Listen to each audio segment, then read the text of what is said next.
the number. And last week, of course, in the papers we saw that big story that we all were worried about, an entire list of over 500 buildings that have actually been blacklisted by KCCA to be demolished. Yes, you can see that on your screens. So moving forward, what are the solutions? What should be done essentially? If this is to happen legally, what should happen? So in studios, I'm joined by Madam Amanda Ngabirano. Thank you so much for joining us, who is an urban planner, urban and regional planner.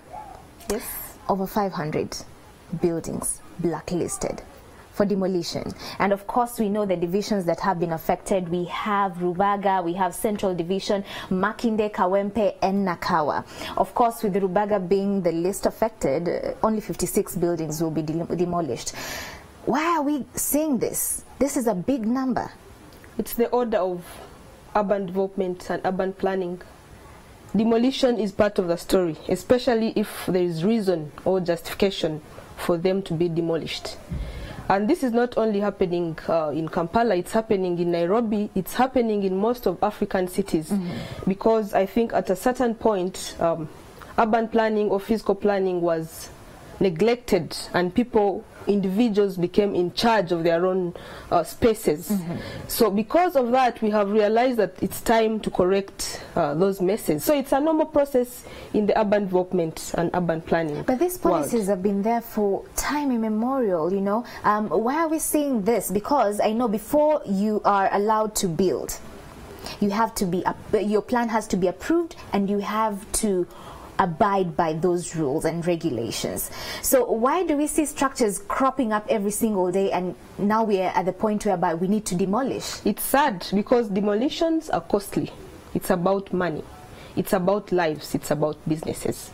But also there must be a justification. For instance, if they were erected without approvals, legal approvals, then demolition is part of the story. They just have to be notified, given a notice that, look, you bypassed the law. We have a planning law.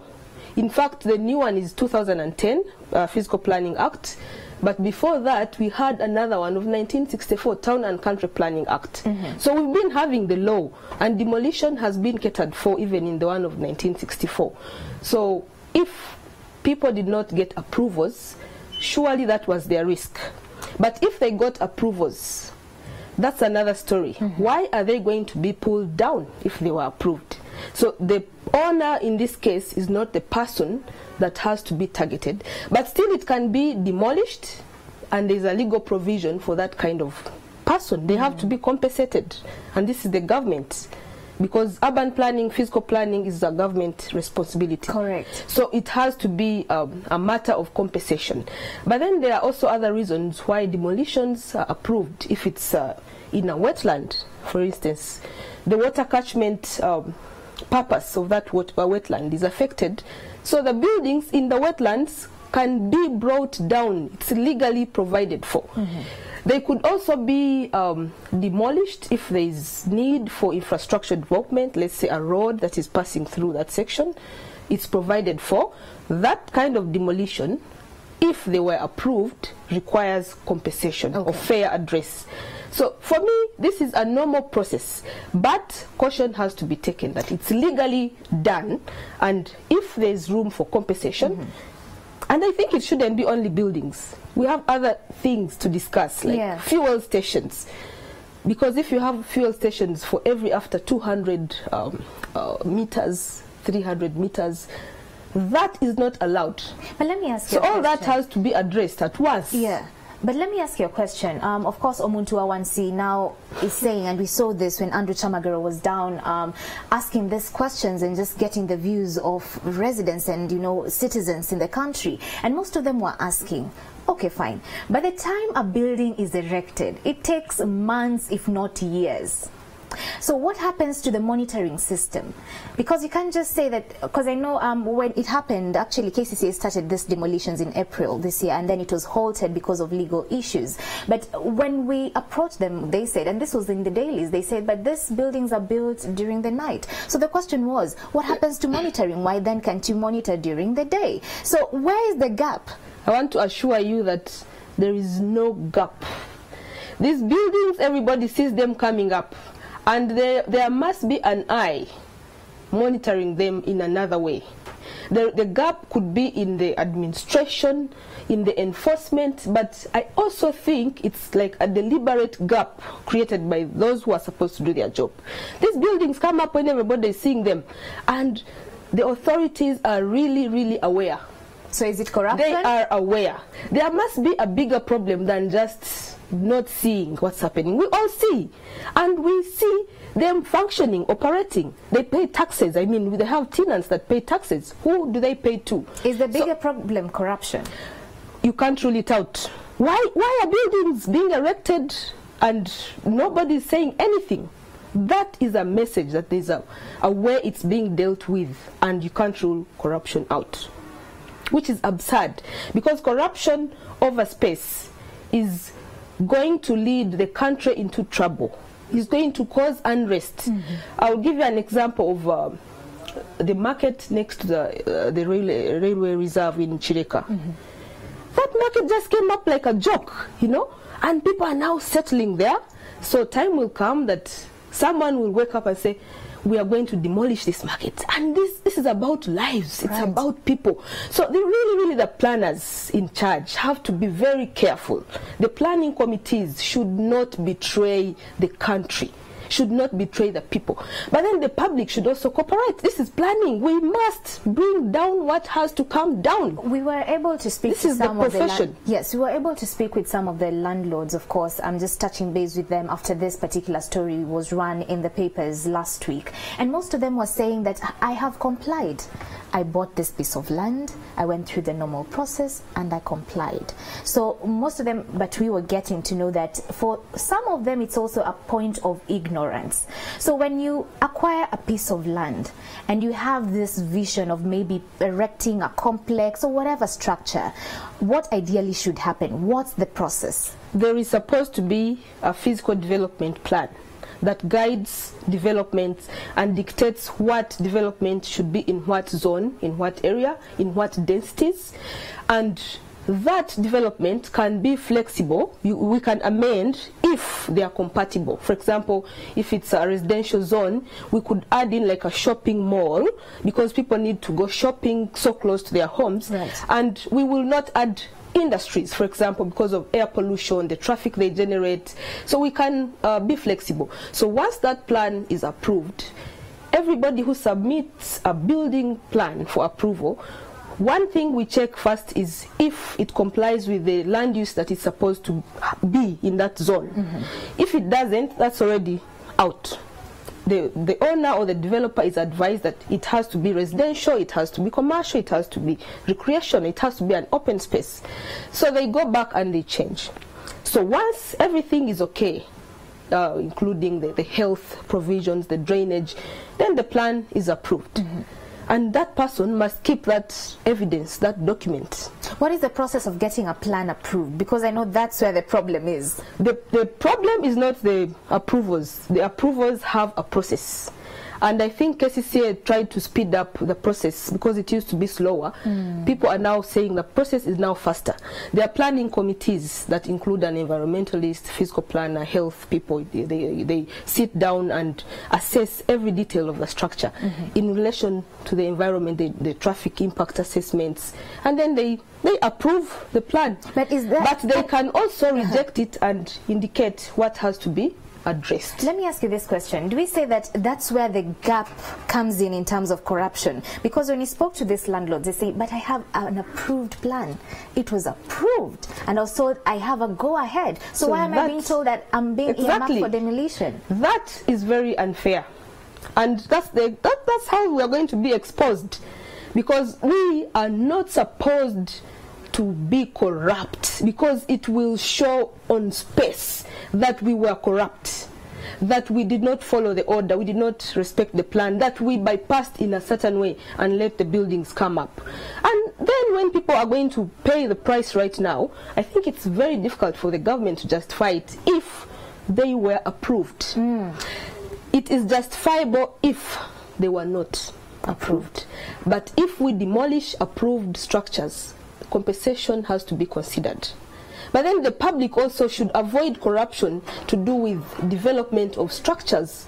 It's going to have a moment where it cannot happen anymore. And it's a risk that they take because it will come down someday. Okay, so we get to that point where your plan has to be approved. What next? When the plan has to? We've gotten to that point. You have your land, there's that process. Now we are at the point whereby your plan has to be approved. Yeah. After that, what should I comply with in terms of me, a developer, or me, an owner? I think you're supposed to follow the exact specifications as indicated in the plan. Okay. Any modification. So we are supposed to actually do monitoring. We're supposed to evaluate, to move around and check if the development or the structure that we approved is the one that is being erected. So probably there is also that gap. Maybe someone submitted a plan of 3 stories and then they amend and change and just continue. So it could be a capacity building issue that they are understaffed. It could also be that they are aware and they are ignoring it. It could also be that we are used to lack of law, the lawlessness, like nobody is going to follow you up, nobody is going to check. You know, there's someone whose plan was, whose building is almost done. This person did not get an approval, and the excuse is that by the time they realize that I didn't have a plan, I will have died. Yeah. So it's like 90 years from now, people are already in this other mode that they don't think it's possible to enforce anything. So for me, I support the demolitions if they are legally handled, because they will send a message to whoever is going to develop land anywhere, that now there is the rule of law on space, right? That we must respect the planning law, and people should really comply because this is planning. That's its nature. So you need to stick to the plan. Do not modify. If you do want to modify, you again have to resubmit and indicate that you're going to remodify. Then they will assess if that modification is not so major. So it's kind of a democratic process that requires engagement, but it's also very, very strict. We must follow the specifications, the standards, and that's how it is. Let's look at the procedures, the legal procedures of demolition. We have this entire list. Over 500 buildings have been blacklisted for these demolitions. But legally, what should happen in terms of the landlords being given notice? How many days of notice should they be given in terms of the tenants also being prepared? You know, there's that moving bit, there's that compensation bit. What ideally should happen? We can start with the landlords.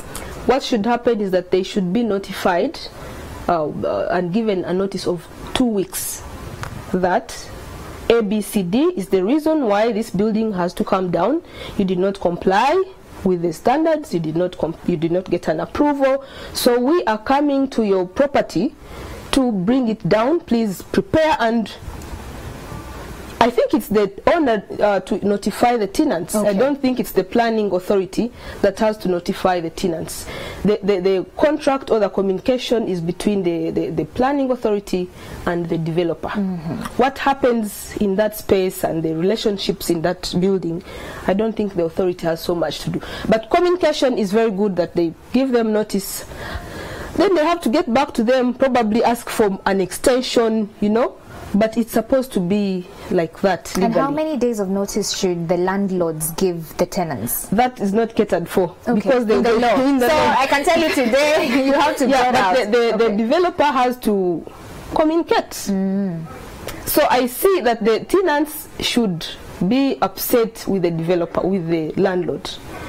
There is no relationship between the tenant and the planning authority. Okay. Yeah. All right. Let's also look at this other angle. Okay, fine. You've been notified as the landlord, as a developer, that your building has been blacklisted for demolition. In case you know that you went through the right process and you want to contest that in the courts of law, what should happen? What's the process? It's provided for. You go to court and object, and you also justify why you're objecting. If it was approved, present your documents, then I think that would go back to the planning authority, and those are costs that will be incurred.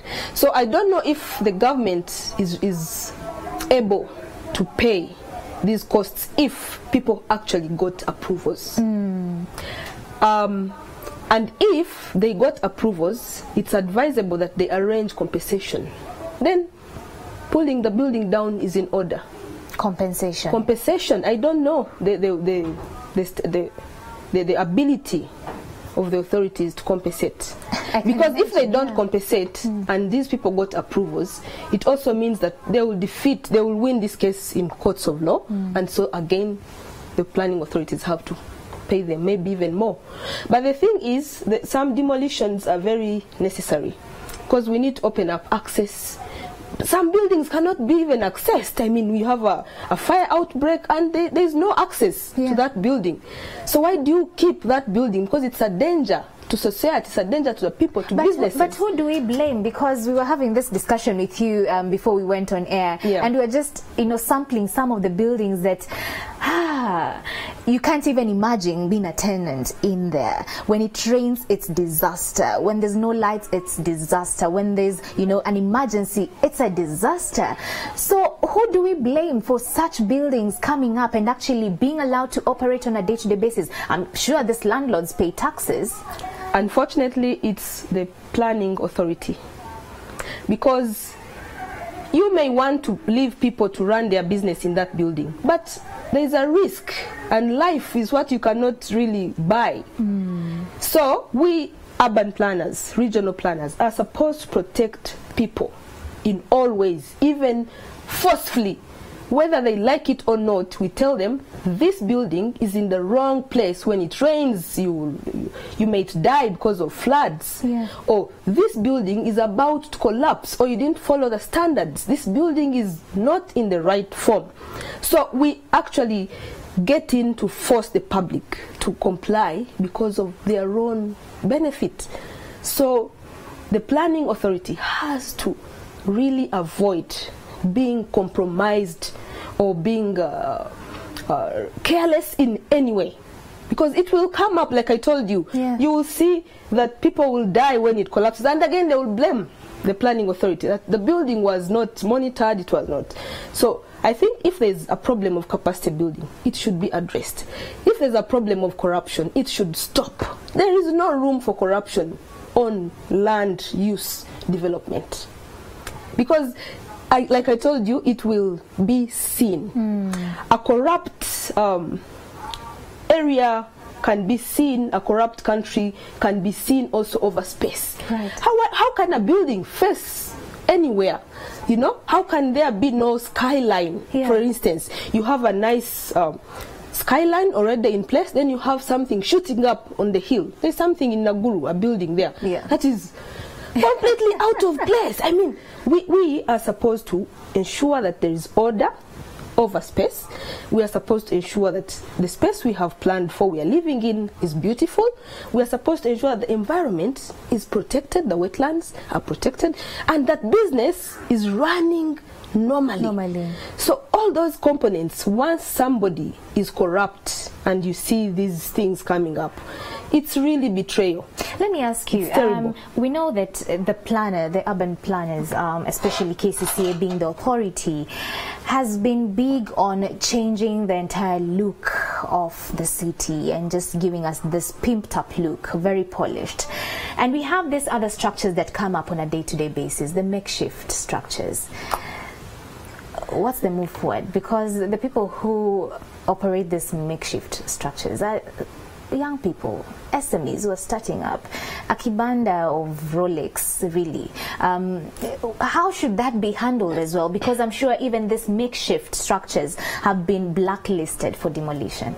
I think it's fair enough if they are also blacklisted, because you have two sides. You have the rich, you have the poor, who are taking advantage of the gaps. So the poor are the ones that, the urban poor are the ones that you see trying to come up with these makeshifts.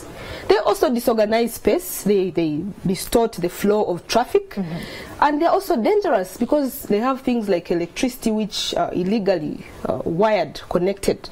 So nobody knows when they come up, and we see them and ignore them. So those makeshifts cater for the urban poor. Then you have these malls, these buildings, big mansions. Those are the rich also taking advantage. So when you have a situation of lawlessness, that people are their own bosses, and you ignore planning, or the planners don't take planning as serious as it should be, you'll have both scenarios. And it's fair enough that you'll have the makeshifts and you also have the huge mansions coming up. So it's a balance of the social status, and you see that both groups take advantage of something. Makeshifts, I'm sure, also pay some fees. They are not just there. There is some formality in their informality, in their existence. And that's where the question is, who formalizes that informality in that state? And again, you come to destroy them. It's just a clash, it's a conflict. Once you formalize them, I think you should stick to that. Because there's a reason why you formalize, because, for instance, people need jobs, survival. Right. But once you say, no, we are taking the other direction, we want order, you should stick to it. Then we planners have to be really straightforward. We have no shortcut. If we're to have a win-win situation, especially with regards to the makeshift structures of the urban poor, as you put it, should the authorities then come up with decent structures for them where they can set up businesses? Of course, we've seen the authorities try to build up, pretty much sophisticated markets for Mama Mboga to come and sell. So with regards to such makeshift structures as a solution and as a point of just ensuring that they also don't lose their livelihoods, and this other side is still achieve our target of pimping up the face of the city, should the authority also build decent structures for them? So that's the thing. The city authority has to have a vision. They have to know what are they focusing more. Is it the livelihoods, or both livelihoods and urban order, urban development? If it's only livelihoods, they will have a clash, they will have a conflict.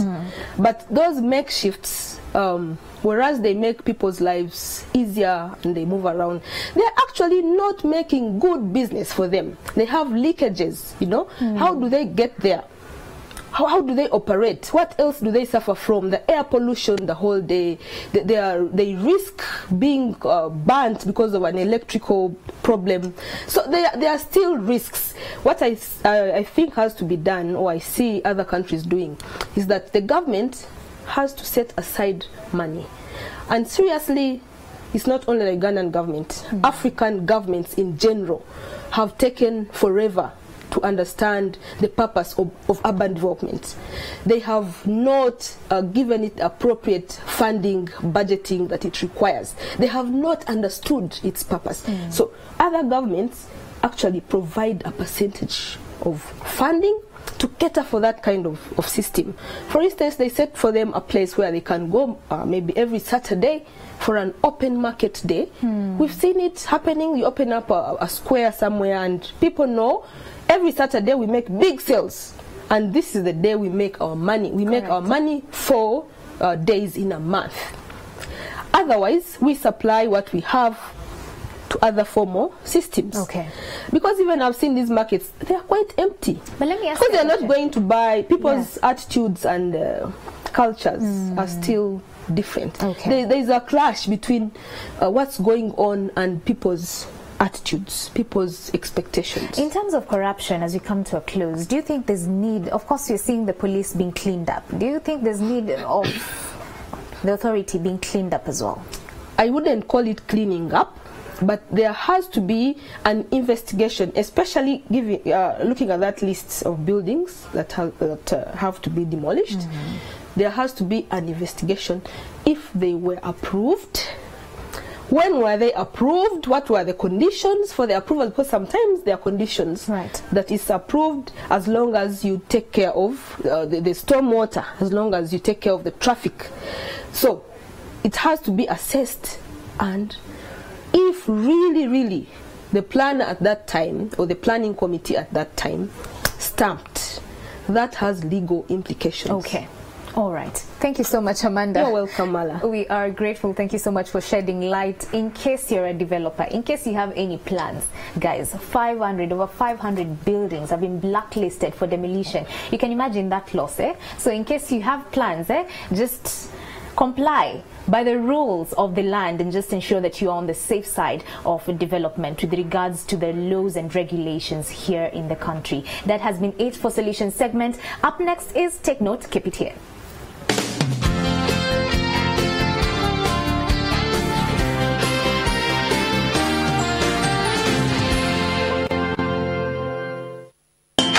Play and win every 10 minutes. For every 1,000 you spend, it gives you 1 entry into the jackpot this Sunday. To play on MTN, simply dial *165 *33# and follow the prompts on your phone. For Airtel customers, simply dial *185 *4*9#. Then enter business number 33311. Enter